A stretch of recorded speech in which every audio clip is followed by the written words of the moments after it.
2 years ago, I stood beside a closed casket and said goodbye to my only daughter. Her husband insisted no one see her because the accident was too awful, and his mother agreed. I trusted them even when my heart begged for answers. Then, out of nowhere, a message came from an unknown number. Mom, it's me, I'm alive, please don't trust them. My hands shook so badly I could hardly hold the phone. She sent an address and begged me to come alone. I went, terrified yet hopeful. And when that door opened, the truth I saw inside didn't just break my heart, it changed everything. My name is Clara Redmond, and I am 73 years old. The day they buried my daughter, the sky felt heavier than the oak lid of that casket. I asked, begged, really, to see her one last time, to smooth her hair the way I did when she was little. But her husband refused, saying the accident had left her unrecognizable. His mother echoed every word, placing a firm hand on my arm as if that settled the matter. I stood at the edge of the grave, clutching a photo instead of her hand, and tried to say goodbye to someone I wasn't allowed to see. Closure shouldn't feel like a locked door, but that day it did. After the funeral, questions followed her everywhere like restless shadows. Every time she asked about reports, the investigation, or simple details, she was met with the same answer. Let it go, it's too painful. Conversations shifted when she entered the room. Phone calls went unanswered. Even condolences felt rehearsed, like everyone had learned the same script except her. When she mentioned wanting to speak with the hospital, her son-in-law's mother scolded her gently, saying grief was clouding her judgment. Soon, she stopped asking out loud, not because the questions disappeared, but because the walls around her had closed in. Nights were the worst. She would sit at the kitchen table with a cup of tea gone cold, replaying the few facts she'd been given. No one had explained why the casket had to stay sealed. No doctor had spoken to her directly. She had never signed a single document. She told herself to trust the people closest to her, but trust without truth feels like standing on ice that might crack at any moment. In the quiet, memories of her daughter's laughter mixed with doubts she couldn't silence. Grief is heavy, but not as heavy as suspicion. He took charge of everything, the funeral home, the paperwork, the death notices, while insisting it was best she rest and leave matters to him. Any suggestion she made was waved away kindly, then firmly. He handled visitors, donations, even who could approach the casket. When she asked for personal belongings, he said they were lost in the accident. The control wrapped around the situation like tight bandages, neat, constricting, and impossible to remove without causing pain. Everyone praised him for being so organized. She simply felt erased from her own daughter's final chapter. Grief usually comes in waves. Hers arrived as a fog. Without a last goodbye, her mind searched constantly for images to fill the void, imagining her daughter's final moments, the accident, the hospital room she was never allowed to enter. She visited the cemetery often, speaking softly to the polished stone, asking questions she knew would never be answered.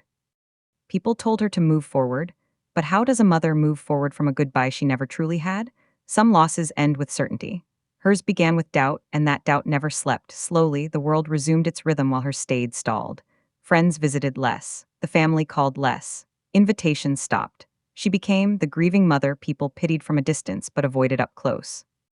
Even when she tried to share her unease, she saw discomfort flicker in their eyes, as if questioning the story was disloyal. So she kept her worries tucked behind polite smiles and quiet nods. At night, the house felt too big for one heart to fill. In the stillness, she would whisper into the dark, "If only I could have seen you," but the dark never answered. 2 long years slipped by, birthdays, holidays, seasons changing outside her window. The pain didn't fade, it simply settled into her bones, a constant ache she carried like an old injury. She learned to function, to grocery shop, to exchange small talk, but a part of her remained frozen at that graveside, staring at a closed lid. Life went on around her but never quite touched her.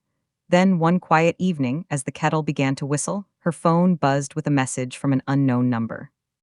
5 simple words blinked on the screen, and the world she thought she knew shattered all over again. The phone buzzed again, lighting up the dim kitchen.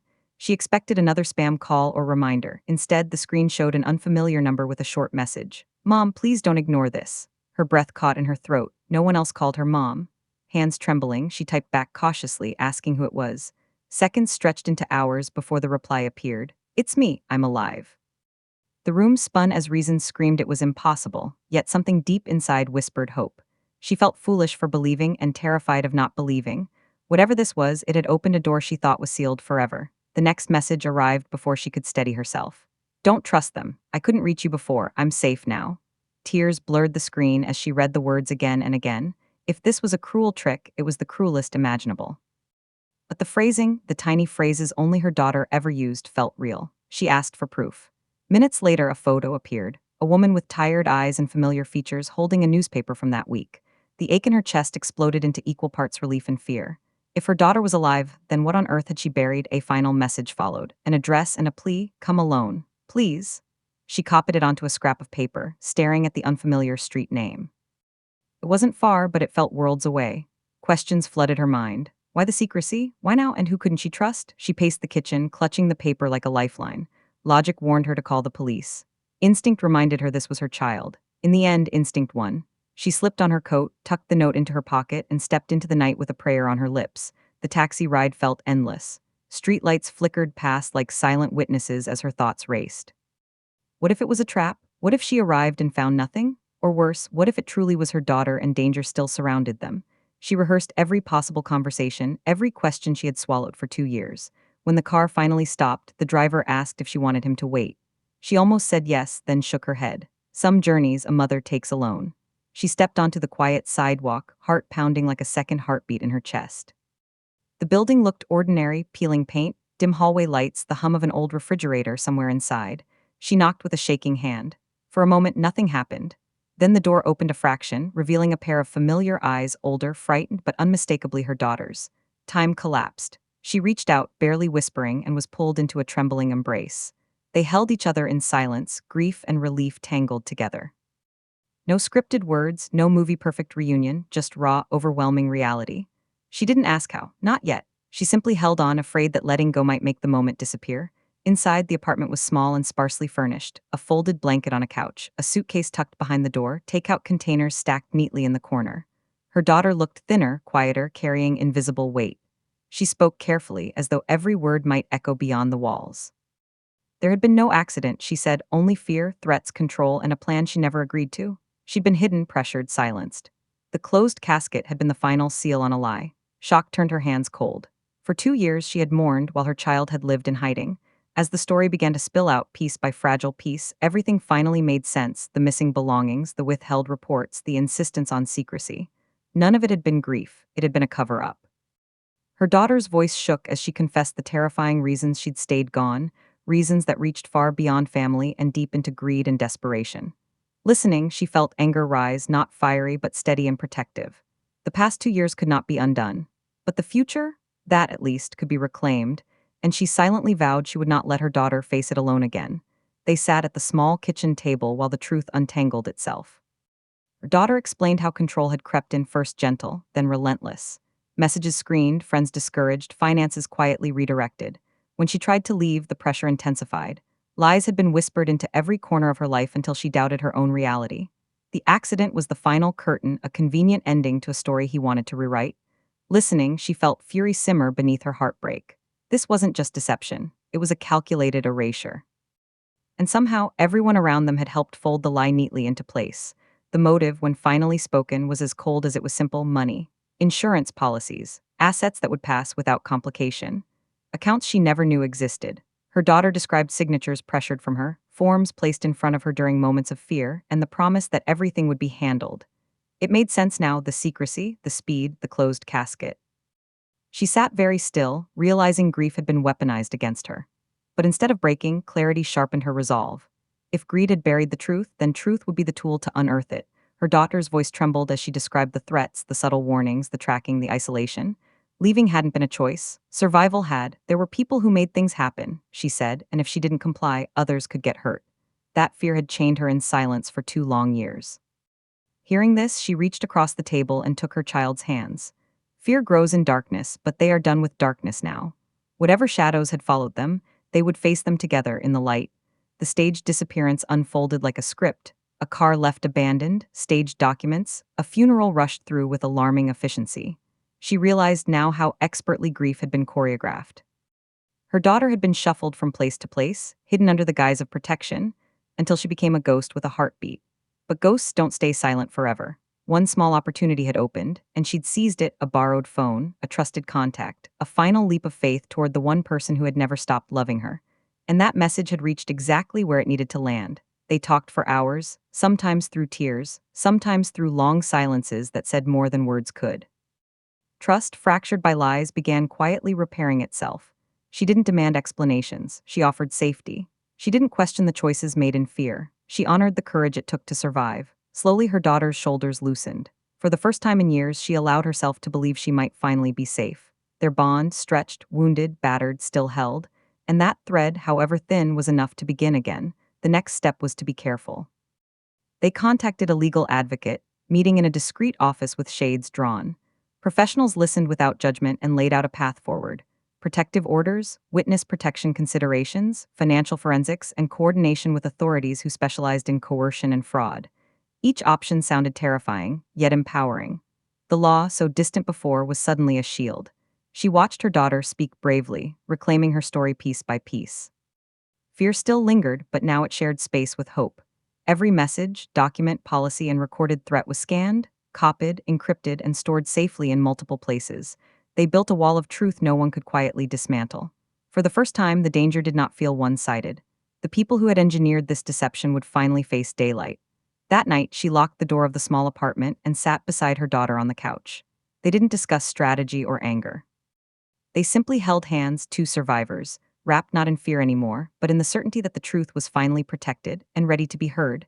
The meeting was arranged in a neutral office building, security quietly present in the hallway.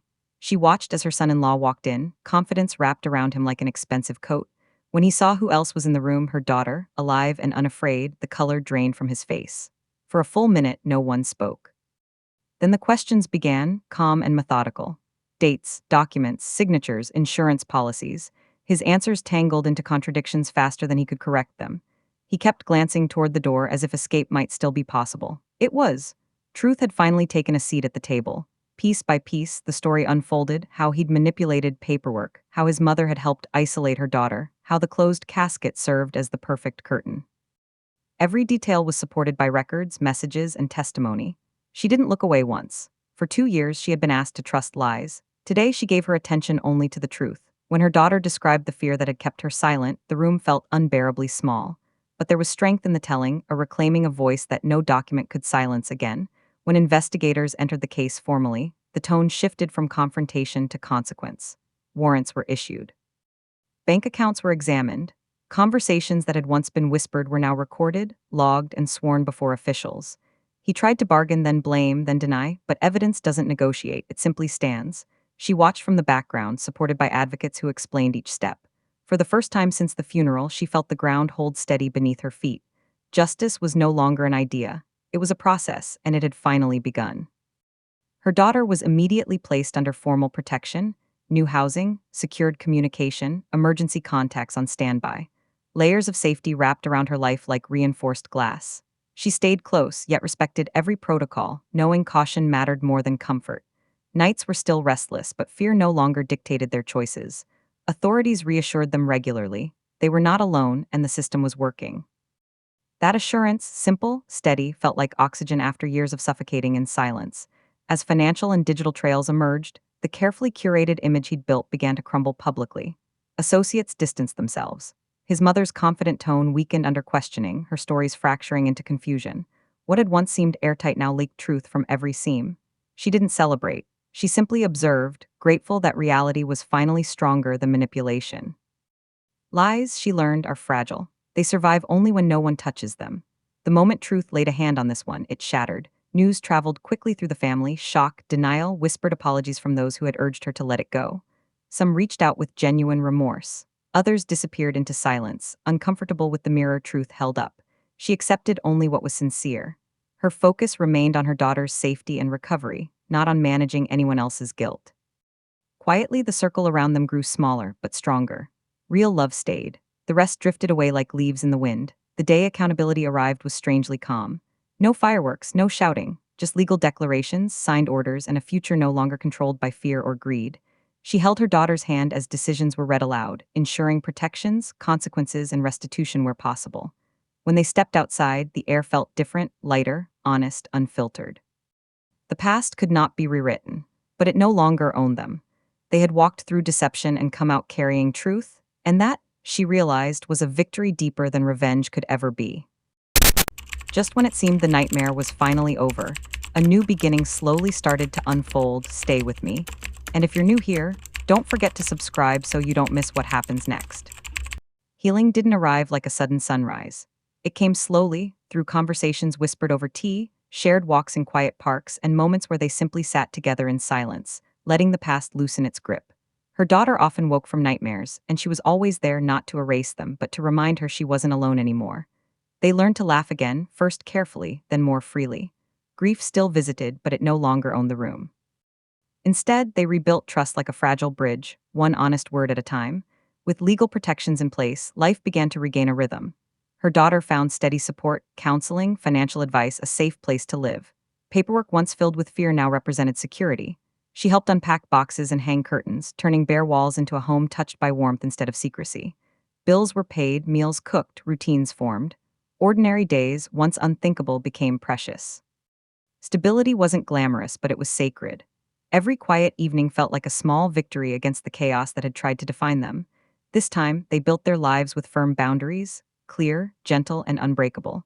No more blind trust. No more silence when something felt wrong. They learned to say no without apology and to choose distance over disrespect. People who had once controlled the narrative were no longer granted access to their peace. It wasn't about revenge, it was about protection. And in honoring those boundaries, they honored themselves. The past had taught them one powerful truth: safety begins where self-respect is guarded. Justice did not erase the pain, but it validated the truth. Courts made decisions. Records were corrected. Consequences finally reached the people who had believed they could rewrite reality without cost. She watched it all unfold with steady calm, knowing that real justice is not loud. It is measured, patient, and deeply freeing. Her daughter no longer lived as a ghost in hiding. She existed, legally, publicly, undeniably. That recognition alone felt like a door unlocking in both their hearts. They surrounded themselves with people who showed up for the right reasons: advocates, friends, neighbors, support groups that understood trauma without judgment. These weren't fair-weather companions. They listened, brought meals, shared rides, and offered quiet company on hard days. Real support didn't demand gratitude, it simply loved them through the rebuilding process. Slowly, life stopped feeling like a battlefield and began to feel like a community. And for the first time in years, they felt held. Peace didn't mean forgetting, it meant remembering without breaking. Morning sunlight through the kitchen window felt softer now. They cooked together, planted flowers, and celebrated small milestones: a full night's sleep, a genuine smile, a day without fear. She often paused just to breathe in the stillness, grateful for the calm that once seemed impossible. The world had spun wildly, yet here they were, grounded again, with hearts learning to rest. One evening they sat outside watching the sky shift from gold to blue. The past still existed, but it no longer dictated the future. Hope, once buried beneath grief and deception, had risen quietly back to the surface. They spoke about dreams, travel, simple joys, and the life ahead, honest, steady, and theirs. A mother and daughter, reunited not just in body, but in spirit. And as the first star appeared, she whispered a silent promise: never again would fear silence the truth, and never again would love be taken for granted.